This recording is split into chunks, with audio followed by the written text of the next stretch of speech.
এই যে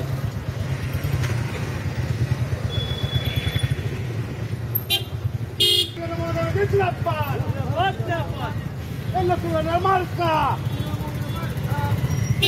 Come fai marca? জোড়া ফুল মার্কা, E chi se fa marca? জোড়া ফুল মার্কা, E come la marca? জোড়া ফুল মার্কা।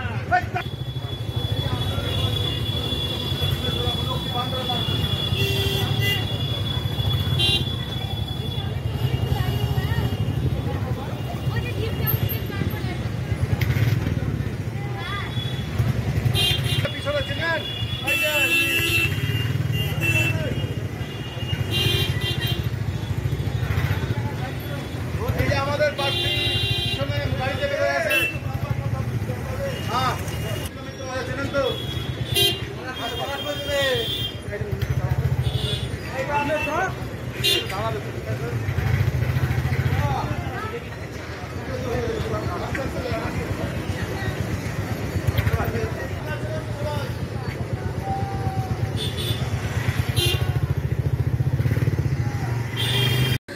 ভারতবর্ষের যারা শাসন ক্ষমতায় আছে এবং যারা নিজেদের বলে সবচাইতে বড় ভারতের দল, রাজনৈতিক দল, সে ভারতীয় জনতা পার্টি, তিনি আমাদের পশ্চিম বাংলার সভাপতির দায়িত্বে আছেন।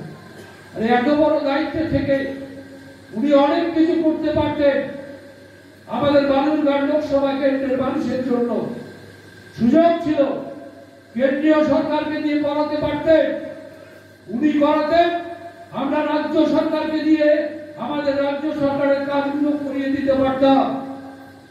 দুটো গভর্নমেন্ট যদি একসঙ্গে কাজ করত তাহলে চেহারা পাল্টে যেত আমাদের গোটা দক্ষিণ দিনাজপুর জেলার বালুরঘাট লোকসভা কেন্দ্রের মানুষের অর্থনৈতিক চেহারা পাল্টে যেত মানুষের। এখন যদি একটা মানুষ 10,000 টাকা ইনকাম করে, সেই মানুষটা প্রায় 30-40,000 টাকা ইনকাম করতে পারতেন। যারা 30,000 টাকা ইনকাম করে তাদের ইনকাম প্রায় 1 লক্ষ টাকায় পৌঁছাতো।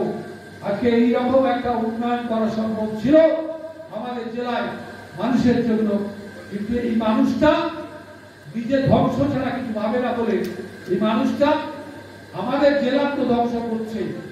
আমাদের পশ্চিম বাংলার অনেক বড় বড় প্রকল্প যেগুলো কেন্দ্রীয় সরকারের সঙ্গে রাজ্য সরকারের কথাবার্তার মাধ্যমে স্যাংশন হয়েছিল, সেগুলোকেও ক্যান্সেল করার জন্য তিনি চেষ্টা করে যাচ্ছেন।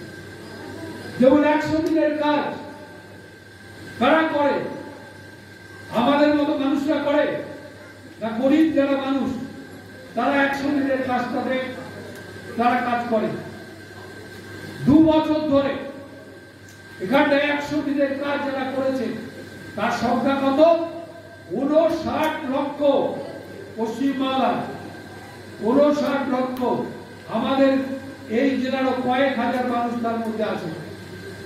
সেই মানুষগুলো রুটি রোজগার যেটা দিয়ে হতো, সেই রুটি রোজগারটা তিনি বন্ধ করে দিলেন।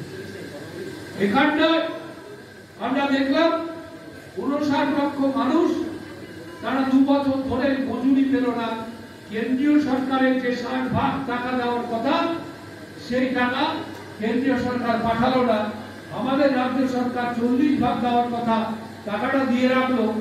ওরা 60 টাকাটা আজ পাঠাবো, কাল পাঠাবো এই করে আটকে রাখলো ওই একটা মানুষের চেষ্টা।